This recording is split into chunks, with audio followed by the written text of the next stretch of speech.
The beeping of the heart monitor was the only sound keeping me tethered to reality. Tubes snaked from my arms, and a dull ache spread across my chest with every breath. The sterile smell of disinfectant clung to the air, cold and impersonal. I had just made it through a major surgery. 6 hours on the table, 12 in recovery. The surgeon said I was lucky to be alive. But as I blinked up at the dim ceiling of my hospital room, the real pain had nothing to do with the stitches or the medications. It was the silence, the emptiness. No one had come. Not my son, not my daughter, not even my sister, who I used to speak to every single day. My phone remained untouched on the bedside table, the screen dark. Not a single call, not a single message, nothing. They knew I was here. I had made sure of it. I'd left voicemails, sent texts before the surgery, even gave them the hospital room number. I was scared, I'll admit it. Scared I wouldn't make it, scared to be alone. And yet, alone was exactly how they left me. I waited. 1 day, 2. A week passed. Nurses came and went with polite, professional smiles, but no familiar faces ever walked through that door. Not a flower, not a card, not even a hope you're okay. By the time I was discharged, my chest ached more from the abandonment than the sutures. When I finally got home, struggling to climb the stairs with my walker, there was a stack of unopened mail on my kitchen table. My house was untouched, as though my absence hadn't mattered in the slightest. I collapsed into the living room chair and let the tears fall. I had always been the caretaker, the matriarch, the one who showed up. Birthdays, graduations, even minor breakups. I was there with food, support, and unconditional love. But when it was my turn to need someone, they couldn't be bothered. A few weeks later, I sat across from my lawyer, going over the revisions to my will. He looked at me, hesitating before he spoke. "Are you sure about this?" "I've never been more sure of anything in my life," I said, voice cold as steel. Because that's the thing about betrayal. It doesn't always come with shouting matches or slammed doors. Sometimes it's just absence. A phone that never rings. A hospital room that stays empty.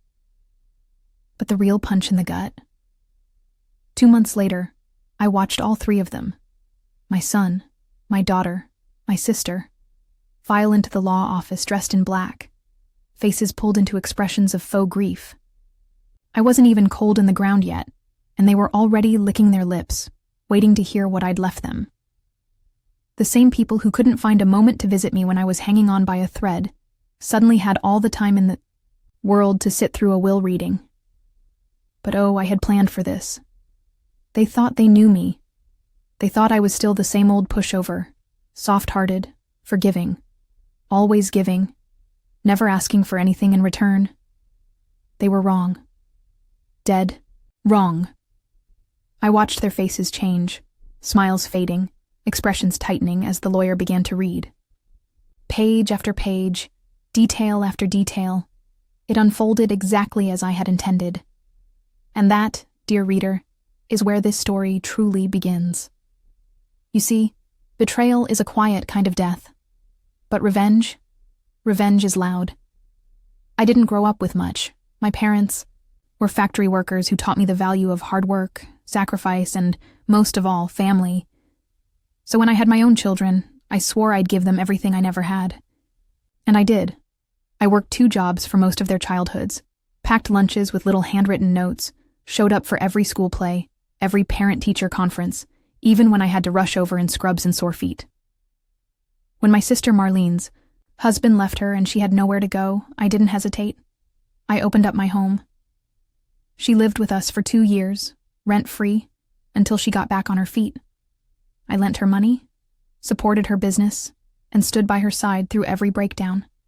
But the thing about giving people everything is that they start to expect it.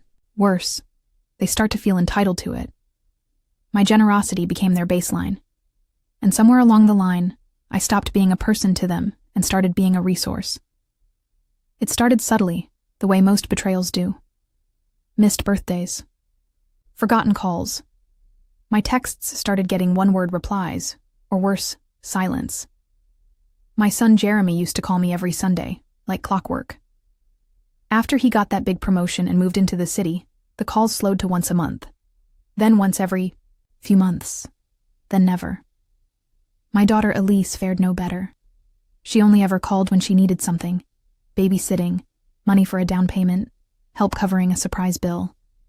I never said no, even when I wanted to, especially when I couldn't afford to. And Marlene? After she moved out and her business took off, she didn't need me anymore. At least not until she wanted help with the down payment on her new condo. I wrote the check, $10,000, with no contract, no expectation. Just trust. But trust, I've learned, is a dangerous currency. When I collapsed in my kitchen last year, dizzy, breathless, clutching my chest, I thought I was dying. Turns out I was halfway there. A heart condition I never knew I had. Emergency. Surgery. 6 nights in the hospital. And not one of them came. Not even after I got home. Not even when I called. "Oh, I was just so busy, Mom," Elise had said afterward. "You know how things are with the kids." Jeremy texted me 2 weeks later. "Glad you're okay. We'll catch up soon." Marlene didn't even bother with an excuse. And that's when it hit me. Something hard, something bitter. They didn't care. Not really. Not about me. Only about what I could do for them. I was disposable. Replaceable. Forgettable. The only time I saw them again, all together, was at my home, when they caught wind that my health was declining and assumed, like vultures, circling, that the end was near. They started making polite conversation, pretending to care. Elise even brought flowers. Jeremy offered to help with errands, and Marlene smiled too wide. They thought I didn't notice. They thought I was still weak, still desperate for their attention. But I wasn't. I had spent too many nights staring at the ceiling, wondering what I'd done wrong. Too many afternoons crying into the same hands that had once held theirs. I had worn myself out trying to be good enough, loving enough, useful enough. Until I realized something crucial. They weren't the problem. I was. I had taught them how to treat me. I had allowed it. And now, I was the only one who could unteach them. So, while they waited for me to crumble, I was busy putting something else together. Something stronger. Something final. And when it was done, I folded the pages carefully, sealed the envelope, and placed it in the lawyer's hands. "If they want a piece of me," I told him, "they're going to have to listen to every word." This wasn't just about hurt feelings anymore. It wasn't about a missed phone, call, or forgotten visit. It was about something far deeper, more dangerous. It was about the erosion of everything I had built, my family, my legacy, my very sense of worth. See, people think betrayal is a single moment, a knife in the back, a loud argument, a dramatic walkout. But that's not how it works. Not really. Betrayal is quiet. It's incremental. It starts with one moment of silence, then another, until you're screaming inside and no one even notices. They didn't just abandon me emotionally. They stripped me of dignity. As I recovered from surgery, I realized how vulnerable I truly was. I needed help. Real help. Groceries, rides to appointments, someone to sit beside me when the nights got too long and the fear too loud. And where were they? Gone. Too busy. Too tired. Too distracted. But not too busy to post selfies at brunch. Not too tired to attend parties or vacations. Marlene went on a Caribbean cruise 2 days after I got home from the hospital. Elise hosted a wine night with her friends. The same weekend, I had a post-op scare and spent 12 hours in the ER, alone. And Jeremy, he was in Italy. I saw it on Instagram. A full album of sun-drenched villas and cocktails beside infinity pools, all captioned with things like, "Grateful for this beautiful life." Not once did he message me while I was recovering. What did all of this mean? It meant I had poured decades of my life into people who never planned to pour anything back. It meant that when the day finally came that I couldn't take care of myself, I had no one to rely on. Not really. It meant that everything I had worked so hard for, every dollar saved, every sacrifice made, was at risk of ending up in the hands of people who didn't love me. Not truly. Not in the ways that matter. You don't realize how much you've been carrying until you fall, and no one offers to pick you up. And I had carried them all. Their debts, their emotions, their problems. I had excused bad behavior under the guise of family loyalty. I had stayed silent when they dismissed me, disrespected me, discarded me. I told myself it would change, that they would grow up, that I had to be patient. But patience is no substitute for respect. And love, without respect, that's just manipulation dressed up in pretty words. There's something shattering about seeing your own blood, your own flesh, look right through you like you're furniture in a room they've outgrown. And worse still, watching them circle like hyenas, sniffing for what's theirs the moment. They think your time is up. That will reading. Oh, I knew they'd come. I knew the second I closed my eyes for good, they'd crawl out of their holes and dust off their fake tears. Because if there's one thing they cared about more than me, it was money. They assumed they'd get it all. They assumed I hadn't changed a thing. They assumed wrong. You see, it wasn't about revenge for the sake of being petty. This was about justice. It was about ensuring that my legacy, the life I worked for, bled for, wouldn't become their next entitlement. I didn't want my hard-earned estate to fund Jeremy's third luxury car, or Elise's overpriced yoga retreats, or Marlene's next flashy renovation.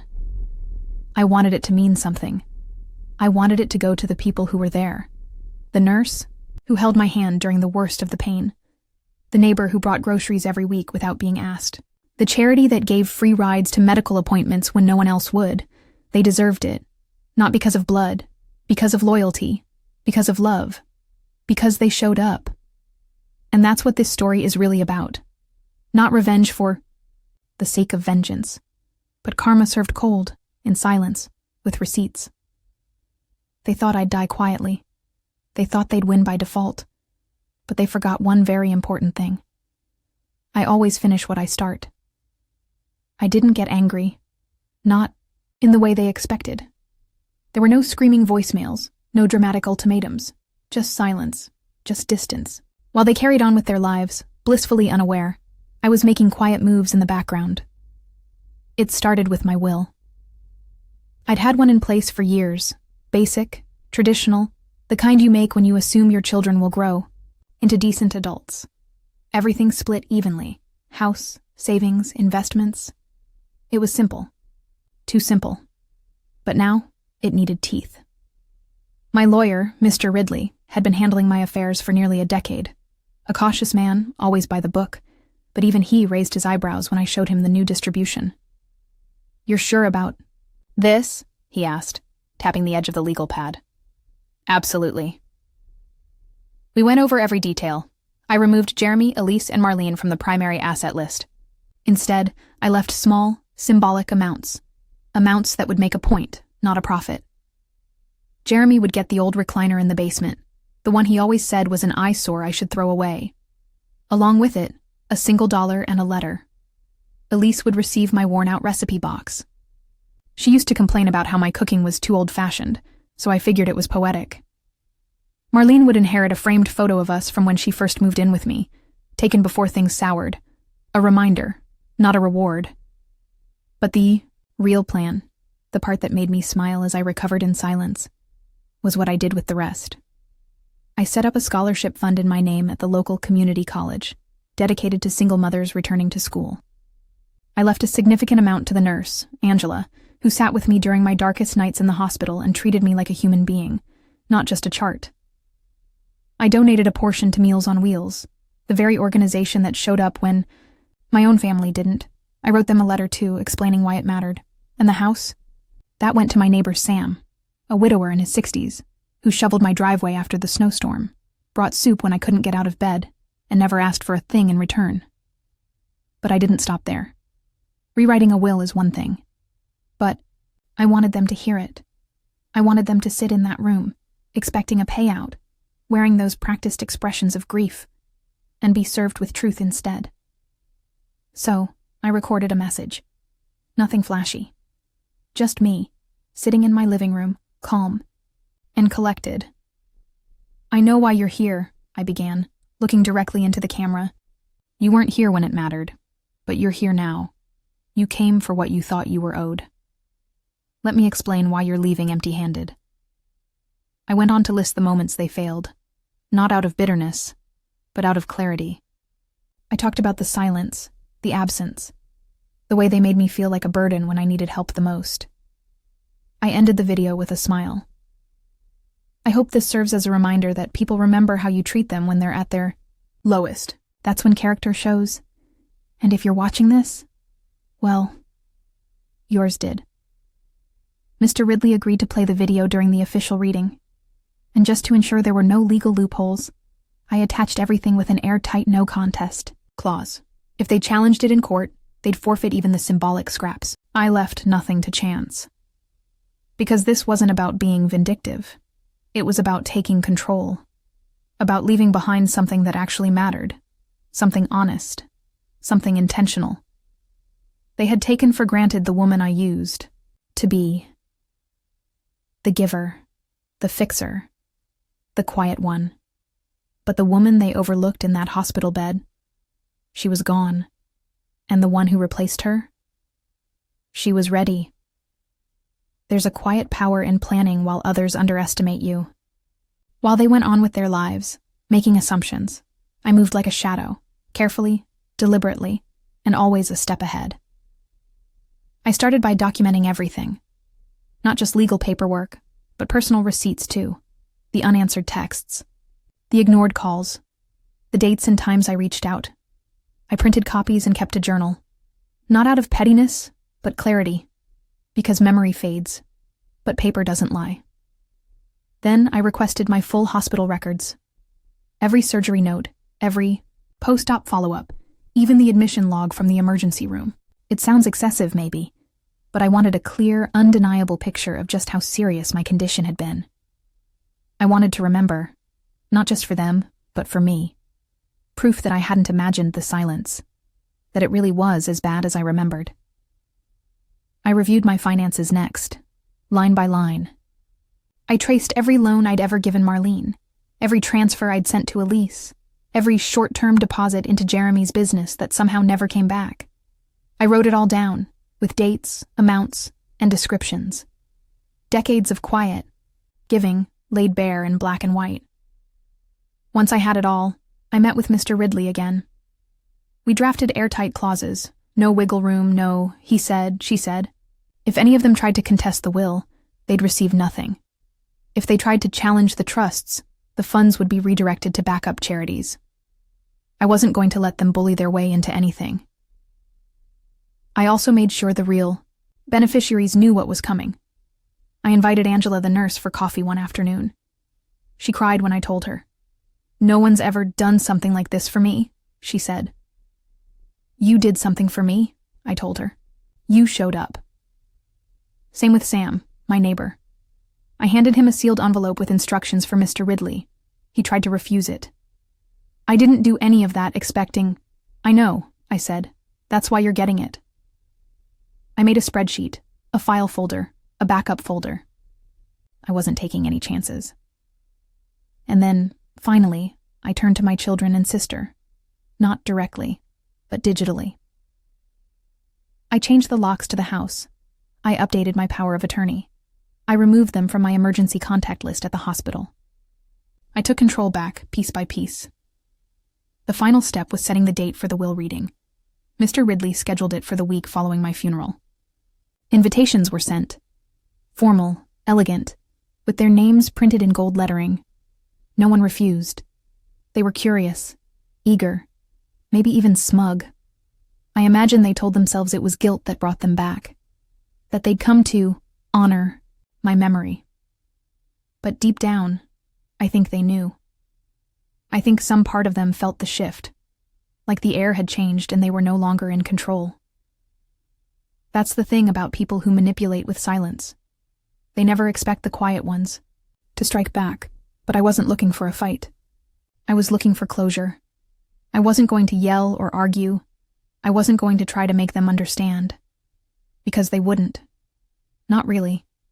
Not in the ways that mattered. What I wanted, what I planned, was to show them the cost of their absence, to make them sit with it, hear it, feel it. That's what justice looks like sometimes. Not in grand gestures, but in uncomfortable silences and truths spoken plainly. The pieces were in place. The records documented. The beneficiaries secured. The video cued. Everything was ready. And when they walked into that room expecting a payday, what they got was something else entirely. A reckoning. The conference room was quiet. Too quiet. Jeremy sat near the window, legs crossed, dressed like he'd just come from some executive boardroom. Elise wore black like it was a costume. Marlene arrived last, reeking of too much perfume and entitlement. None of them looked particularly sad. A few forced sighs. Elise dabbed the corner of her eye with a tissue that stayed suspiciously dry. They weren't mourning. They were waiting. Mr. Ridley stood at the head of the long mahogany table, fingers steepled, his expression unreadable. "Thank you all for coming," he said. "Before I proceed with the formal reading, there's something your sister, requested you watch." He pressed play. The screen on the wall flickered to life. There I was, sitting in my favorite armchair, calm and collected. I wore a navy sweater, pearls around my neck. My hands were folded neatly in my lap. "I know why you're here," I said, looking directly into the camera. "You came for what you think you're owed. But let me explain something. Inheritance isn't about obligation. It's about intention. And I no longer intend to reward absence." Jeremy shifted in his seat. I continued. "You weren't there when I needed you. You weren't there in the hospital. You weren't there when I came home. You weren't even there when I called. I gave everything I had to this family, my time, my money, my love. And when I needed just a fraction of that in return, silence." Elise looked down. Marlene's jaw clenched. "I want you to know that I didn't make these decisions out of anger," I said. "I made them out of clarity. This isn't punishment, it's recognition. The people who will benefit from my estate are the ones who showed up, the ones who gave, even when they didn't have to, the ones who didn't ask what I could do for them, but asked how I was doing. They're the ones carrying my legacy forward." The screen went black. Silence. Then Mr. Ridley began reading the will aloud. "To my son Jeremy, I leave the leather recliner in the basement and $1. May it remind you of everything you ignored while chasing more." Jeremy's face flushed. "What the hell is this?" "To my daughter Elise, I leave my recipe box, the one you always found so outdated. May it teach you that love is often found in the little things you once dismissed." Elise's lip trembled, but she said nothing. "To my sister Marlene, I leave the photo of us during better times. May it serve as a mirror, not a memory." Marlene stood up. "Is this a joke? You can't be serious." "Oh, I assure you," Ridley said calmly. "She was very serious." He continued, detailing the full extent of the new will. "The scholarship fund, the donation to Meals on Wheels, the full ownership of the house going to Sam, the cash sum and investment account gifted to Angela, all with names, documents, and sealed letters of thanks." "You've got to be kidding me," Jeremy muttered. "She's giving it all to strangers?" Mr. Ridley looked at him, unblinking. "No. She gave it to the people who were family in action, even if not in blood." And then came the final clause. Should any of the original heirs contest, their share will be forfeited in full and immediately redistributed to secondary beneficiaries. Jeremy opened his mouth, then closed it. Marlene swore under her breath and stormed out. Elise sat quietly, eyes glistening, but with guilt or regret, I'll never know. And just like that, it was done. Everything I had feared, that they'd walk all over me even after I was gone, never came to pass. Instead, I got the last word. Not in anger, not in rage, but in truth. That's the power of closure. It doesn't always come in dramatic confrontations or screaming matches. Sometimes it comes in calm declarations and decisions made with a clear mind and a steady hand. My story didn't end with heartbreak. It ended with justice, with love rewarded, with absence exposed. And as they walked away empty-handed, perhaps, for the first time, they were forced to see me, not as a wallet or a fallback plan, but as a person, a woman who gave, and then finally stopped. That was new. Grace. I also made a point to call old friends I'd drifted from, women who once laughed with me late into the night before I stopped reaching out, too ashamed to admit that my life wasn't picture perfect. To my surprise, they welcomed me back without question. We met for lunch, for long walks, for nothing in particular. It reminded me that I wasn't alone, even if I'd been living like I was. The hardest part was the moments when Emily would ask, "Is Daddy coming back?" or "Why don't you eat dinner with him anymore?" I never lied, but I also never poisoned the well. I told her gently that grown-ups sometimes hurt each other in ways they shouldn't, and that what mattered most was that she was safe, loved, and never, ever to blame. Each time I answered her, I felt myself becoming more grounded, more rooted in the kind of woman and mother I wanted to be. One afternoon, after school pickup, Emily looked at me from the back seat and said, "You laugh more now." I glanced at her in the rearview mirror. "Do I?" She nodded. "You were sad for a long time before. I like this version of you." I cried in the driveway after that. Happy tears, healing tears, because I knew she saw me. The real me. Reclaiming myself wasn't loud or dramatic. It was in the choices I made each day. Choosing what music played in the kitchen. Choosing solitude over staying in touch with toxic relatives, who only ever called to gossip. Choosing to look in the mirror and see not someone who had been left, but someone who had walked away from what no longer served her. I was still in the thick of it. Some nights were lonelier than others. Some mornings, I woke up and missed the shape of another body beside me. But I never once missed him. Not anymore. Because the woman I was becoming? She was learning how to fill her own spaces. And she was, finally starting to shine. It started with a folder on my laptop titled, "What If?" I didn't tell anyone about it. It was just for me. A private little world where I let my curiosity speak louder than my fear. Inside it, I began saving job listings. Not just the safe ones I was technically qualified for, but the bold ones. The roles that made my heart race a little. Editorial assistant at a lifestyle magazine. Program coordinator for a nonprofit that supported single mothers. Community outreach work for an arts initiative. I didn't know what exactly I was looking for. I only knew I'd outgrown the version of myself that stayed put just because it was easier. After a decade of teaching, I was good at routines, lesson plans, keeping things under control. But control had become a cage. I wanted to do something. That made me feel alive again. So I emailed a former student who now worked at a local nonprofit and asked to grab coffee. It felt ridiculous at first, me, the woman who used to correct her grammar, now asking her for advice. But she was kind, encouraging. She told me I had something valuable most people didn't. Life experience, emotional intelligence, and the ability to listen. "You have a way of making people feel seen," she said. I'd forgotten that about myself. That weekend, I updated my resume for the first time in years. It wasn't just a list of roles and tasks. It was a quiet retelling of a woman who had lived, adapted, and evolved. Then I hit send on an application. Just one. But it felt like I'd lit a match in a long, dark room.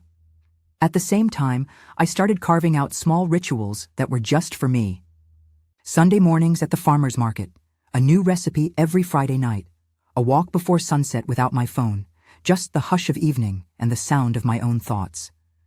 I wasn't reinventing myself overnight, but I was slowly building a life that felt intentionally mine.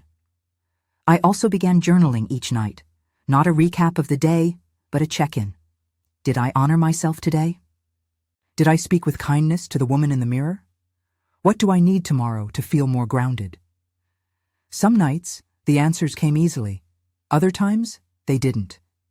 But the act of asking, the act of noticing, was enough. Emily was thriving, too. She seemed lighter, freer, like she'd stopped holding her breath waiting for the storm. We had dance parties in the kitchen, made blanket forts on the weekends, and baked cookies that usually ended up burnt but full of laughter. One night, she handed me a crayon drawing she made at school. It was of our house, just the two of us. Above the roof, she'd written, "Home is where Mom is." I pinned it on the fridge, and something inside me settled. This wasn't just rebuilding, it was rewriting.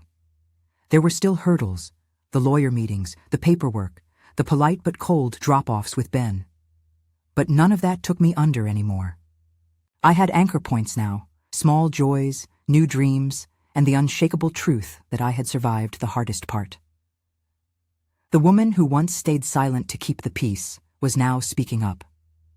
The woman who tiptoed around someone else's moods was now choosing people and jobs and spaces that didn't require shrinking. The woman who once wondered, "Is this all there is?" was discovering, no, there's more. There's always more. Not because of a man, not because of a perfect plan, but because she decided to begin again. The email came on a Tuesday morning, buried between a coupon for kids' shoes and a school district notice about early release. Subject, follow-up from AWA, Community Outreach Coordinator position. I almost deleted it by mistake. My heart jumped when I saw the name, Angela Whitaker Arts, the nonprofit I'd applied to weeks ago and heard nothing from. I'd told myself they'd already moved on, that I wasn't what they were looking for. That maybe the world didn't make space for 38-year-old single mothers looking for a second chance. But the email was brief, warm, direct. They wanted to meet. That Thursday, I walked into their downtown office with hands that trembled only slightly. It was an old repurposed firehouse, with art on the brick walls and mismatched chairs that made it feel more like a living room than a workplace. I sat across from a woman named Kendra, their program director. She was sharp, intuitive. She didn't waste time with standard interview questions. Instead, she asked, "What made you apply? Really?" And I told her the truth. "I forgot who I was for a while," I said. "I spent years putting myself last. I thought that was what love was. But when everything fell apart, I realized the only way forward was to remember what made me feel again. And giving back, making people feel seen, that's always been at the core of who I am." She didn't blink, just nodded. "We need more women like that here." By the time I left the building, they'd offered me a part-time trial position with full potential to expand. It wasn't glamorous. The pay was modest, but it was mine, not handed to me, not because of who I used to be, because of who I'd become.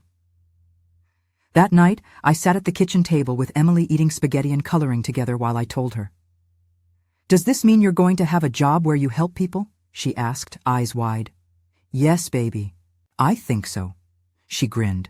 "That's cool. You're like a superhero, but with paper and meetings." I laughed harder than I had in weeks. But the surprises didn't stop there. The following weekend, I took Emily to an art fair downtown.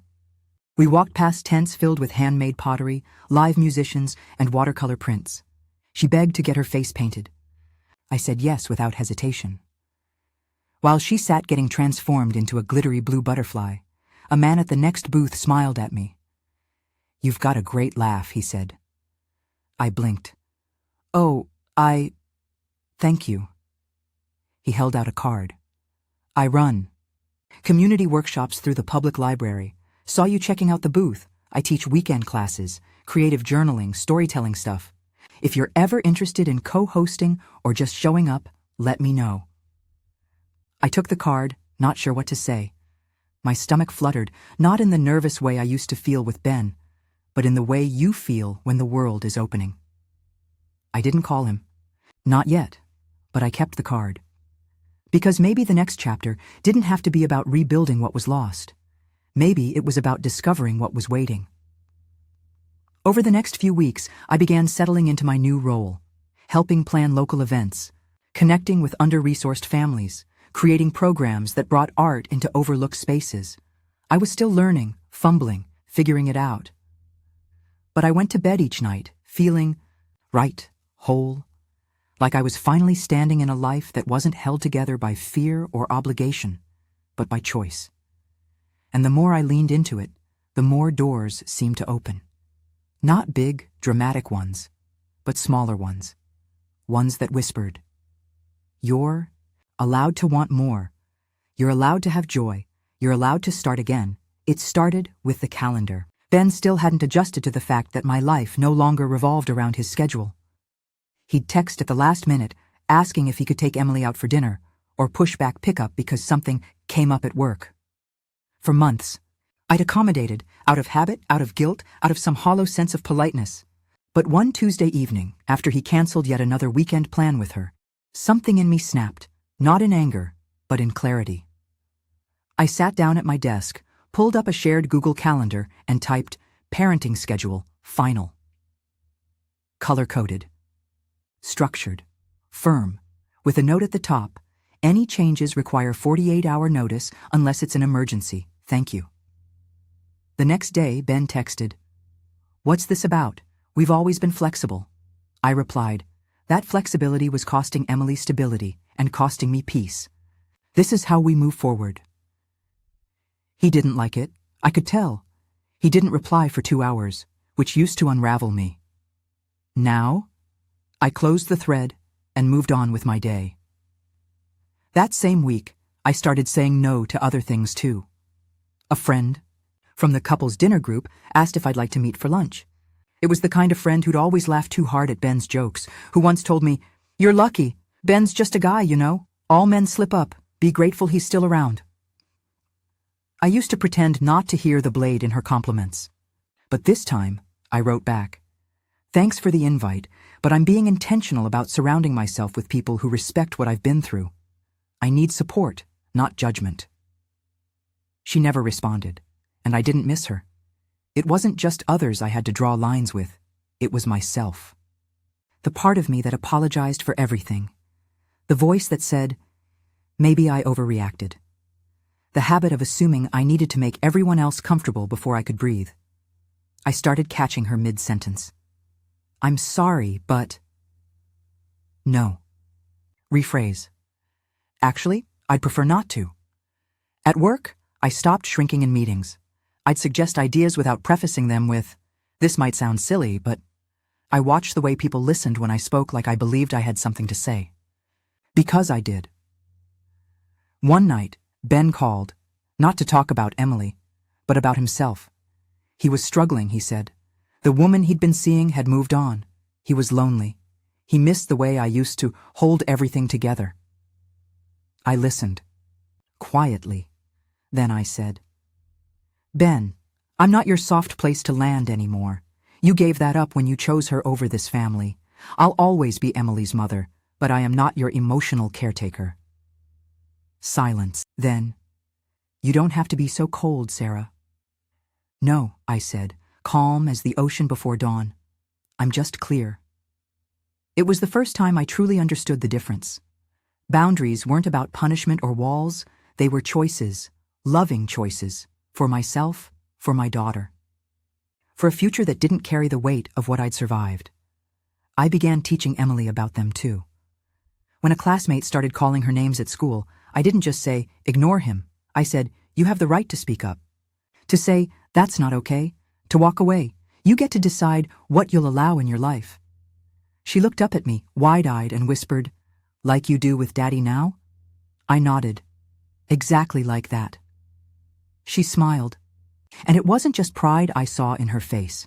It was permission. Permission to be whole. Permission to choose peace over pleasing. Permission to take up space and know she was worth the boundaries she set. The first thing I noticed was the quiet. Not the hollow silence of loneliness, the kind I used to dread when Ben left the house and I didn't know where he was. No, this was different. It was stillness, peaceful, like the calm breath right before a song begins. Emily was with Ben for the weekend, and for the first time in months, I didn't fill the time with errands or chores. I didn't overbook myself or sit waiting for his schedule to shift again. I just Let the space be. That Saturday morning, I wandered into a small indie bookstore that had opened on the edge of town. It was called Dog-Eared and Loved, and the woman behind the counter greeted me like she already knew I was coming. There was no urgency, no lists. I picked up a used poetry collection by Mary Oliver and sat in the corner by the window, flipping through verses that made something inside me ache, in the best way. One line stuck to me like glue. Tell me, what is it you plan to do with your one wild and precious life? It was the first time I felt like I had an answer that didn't include someone else's expectations. Later that day, I took myself to lunch, alone. Sat by the window of a cafe and ordered exactly what I wanted, no compromise. I brought a journal and wrote down 5 things I'd always wanted to try but never had the courage to pursue. A watercolor class, 2, volunteering at an animal shelter, hiking solo for singing in public. Traveling, alone, just once, even if just to the next town over. It wasn't about doing them all at once, it was about remembering I could. That night, I poured myself a glass of wine, lit a candle, and turned on the playlist I used to dance to in college. Songs I hadn't heard in years. I danced in my kitchen in bare feet, twirling like the woman I used to be before life made me quieter. For a moment, I wasn't a mother, or an ex-wife, or a woman recovering from betrayal. I was just Sarah. And that was enough. The following week at work, Kendra asked if I'd consider co-leading a workshop on storytelling for survivors of emotional trauma. I've seen the way people respond to you, she said. You speak from the scar, not the wound, and people feel safe in that. I hesitated at first. I wasn't sure I was ready. But then I remembered the card I'd tucked into my drawer, the one from the art fair, from the man who ran journaling workshops. I reached out. His name was Julian. He remembered me. We met for coffee to talk logistics, but ended up talking about books, our kids, and the ridiculous way time speeds up when you're finally healing. He never flirted, never pressed, but his kindness settled around me like a warm coat on a cold day. Not fire, not urgency, just ease. I wasn't sure where it would go, and for the first time, I didn't need to know. The joy wasn't in the outcome. It was in allowing possibility. At home, Emily and I started a new tradition. Our Sunday mornings became adventure time. Sometimes we'd bake pancakes and wear silly hats. Sometimes we'd go explore a new park or make up stories about strangers we passed. We laughed more. She started sleeping better. She stopped asking why Daddy didn't stay. She started asking, where are we going next? And I always answered, somewhere good. Because I wasn't just rebuilding a life.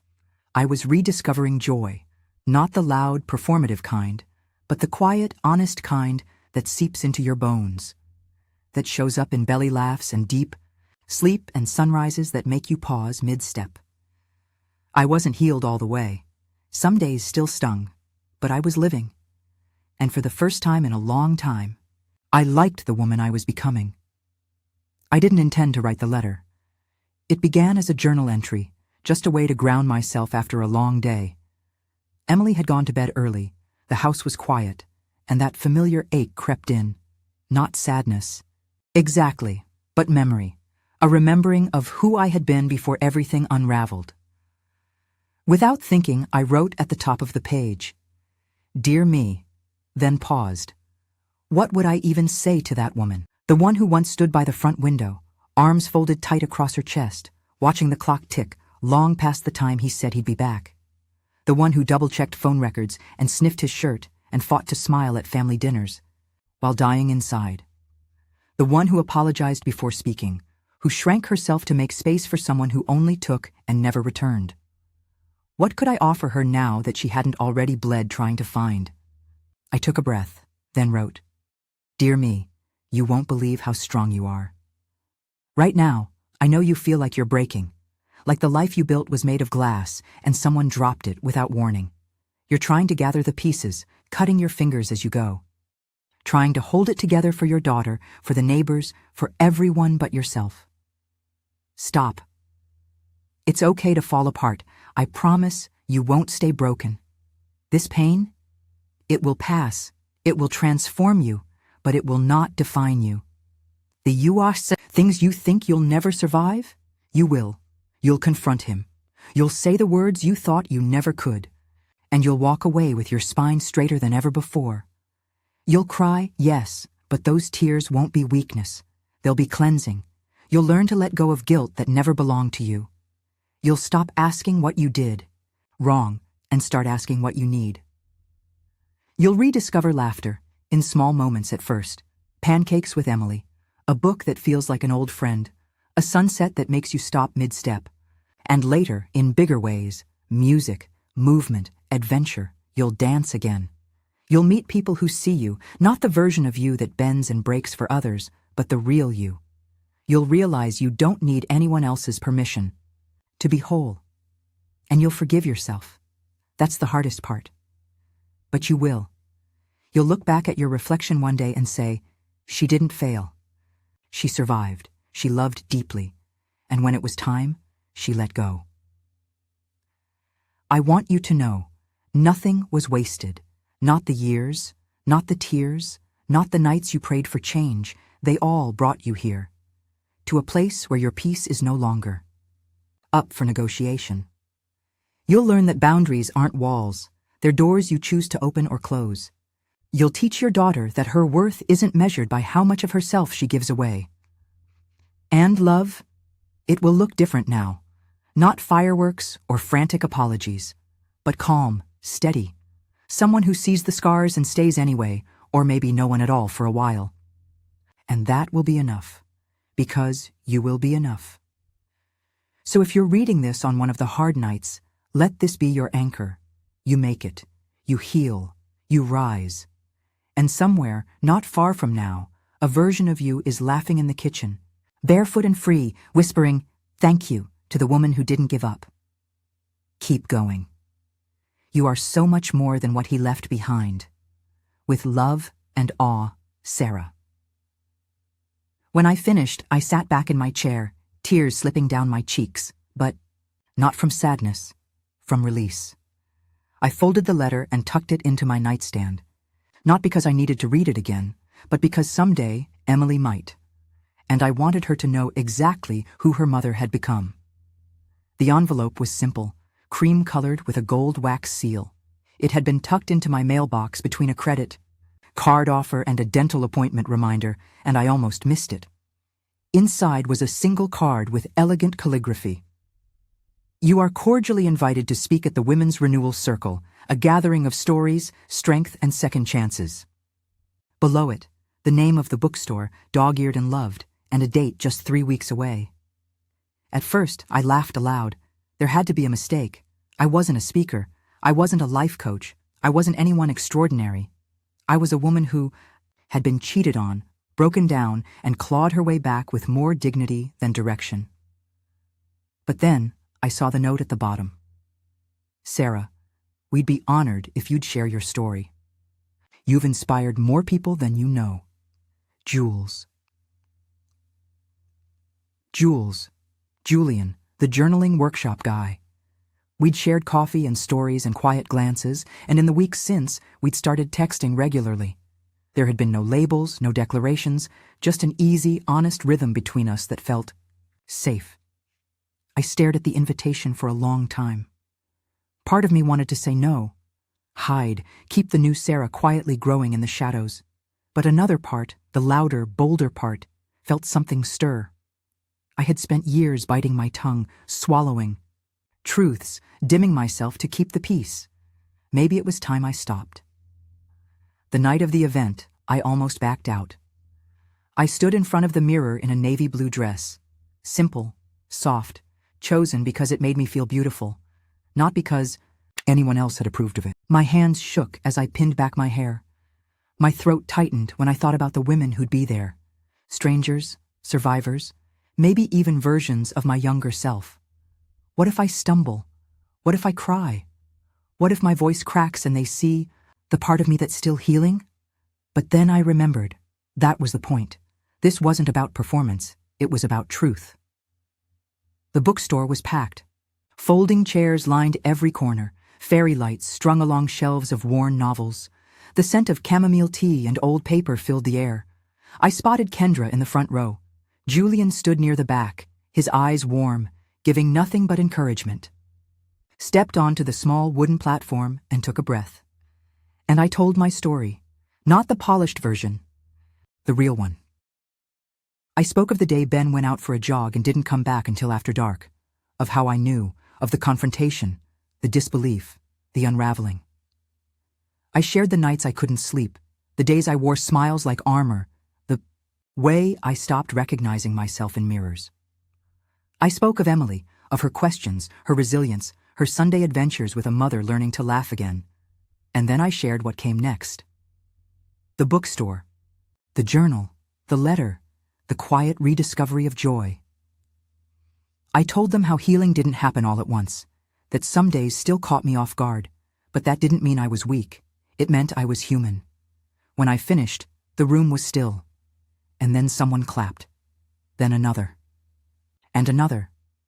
Soon the room was echoing with applause, not for perfection, but for truth. Afterward, women approached me with tearful eyes and tight hugs. One said, "I left last month too." Another whispered, "You gave me courage." And a third, older, maybe in her 60s, took my hand and said, "I wish I had left when I was your age, but tonight I found peace through you." Julian waited until the crowd thinned.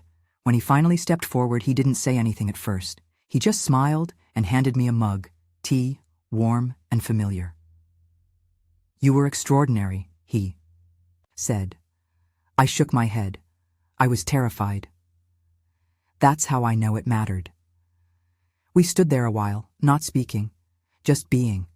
And for the first time in years, I felt seen. Not for my scars, but for the way I had stitched myself back together. Not as someone's wife, not just as a mother, but as Sarah, entirely my own. I heard the knock before I saw the car.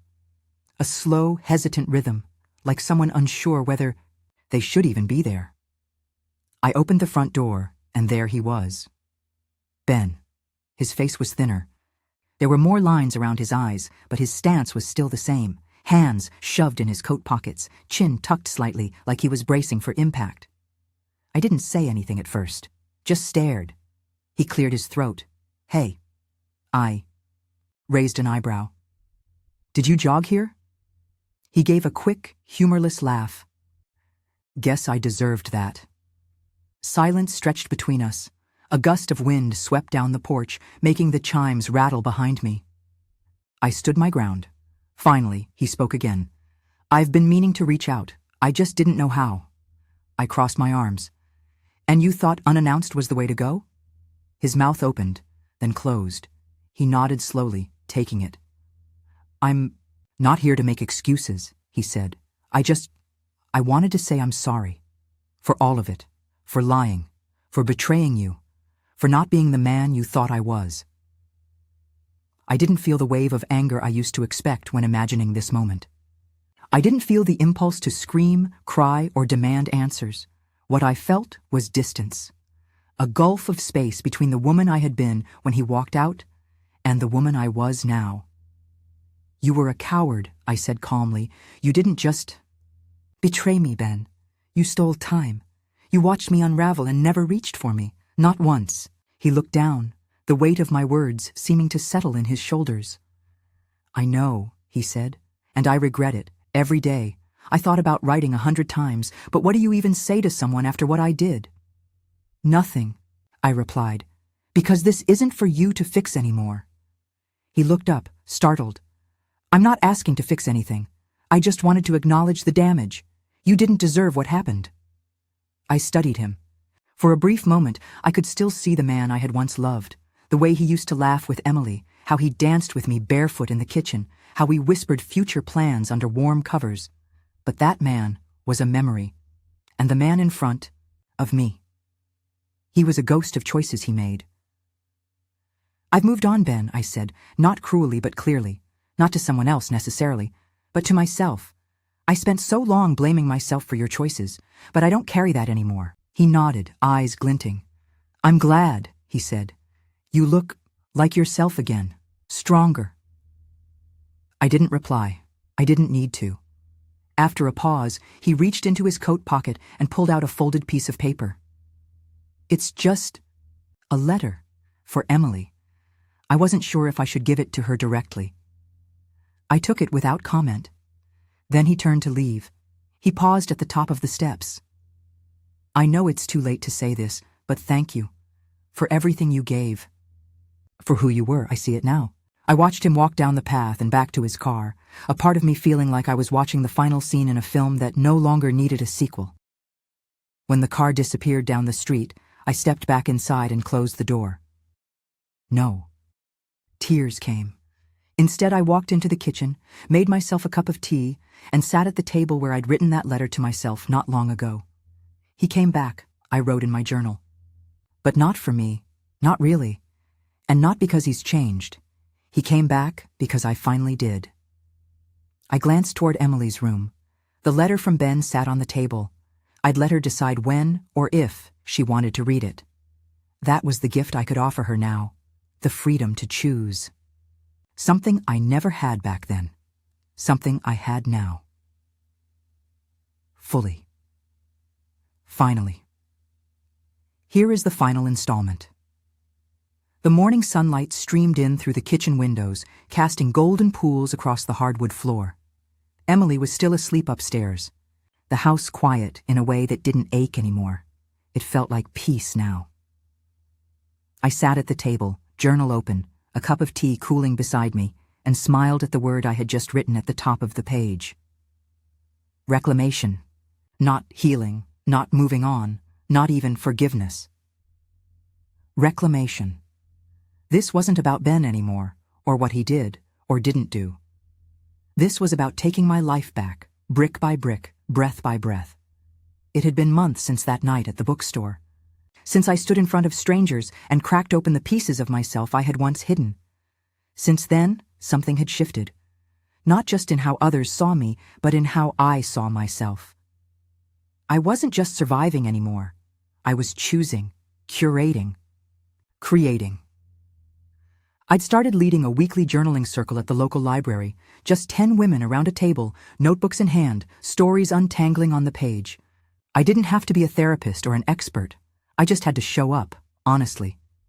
Some weeks we wrote about grief, others about sex, sometimes about silence and the things we never got to say. It was messy and beautiful, and it felt like mine.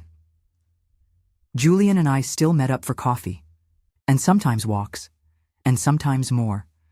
We hadn't labeled it. We didn't need to. What we had was slow, honest, and uncomplicated by the weight of old expectations. One evening, while sitting on a bench watching Emily chase fireflies in the field near the bookstore, he turned to me and said, "You're a little bit magic, you know that?" I laughed. I'm a divorced mom who runs a journal circle and still eats cereal for dinner 3 nights a week. Exactly, he said. That's the magic. I didn't blush. I didn't downplay myself. I just said, thank you. Because I'd finally learned how to receive. There were still echoes of the past, moments where something would trigger an old wound, a song, a scent, an anniversary date, but they no longer held me hostage. I no longer needed to rewrite what had happened. I had stopped obsessing over the question of why he did it and started focusing on what I was building now. I had boundaries. I had joy. I had freedom. One afternoon, Emily asked if we could go to the beach. Just the 2 of us. We drove with the windows down, singing off-key to whatever was on the radio. When we got there, she kicked off her sandals and ran straight into the surf, squealing.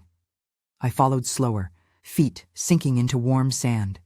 She turned back and shouted, "Come on, Mom!" And I did. We splashed and laughed and chased each other through the shallows until we collapsed, soaked and breathless, onto the blanket we'd brought. As the sun began to dip below the horizon, painting the sky in shades of coral and lavender, she rested her head on my shoulder and said, "You're happy now, aren't you?" I looked at her, this wise little girl with eyes full of wonder and a heart full of questions. "I am," I said, "but more than that, I'm free." She nodded, like she understood something most adults never do. And I realized The best legacy I could give her wasn't a perfect family or a flawless mother.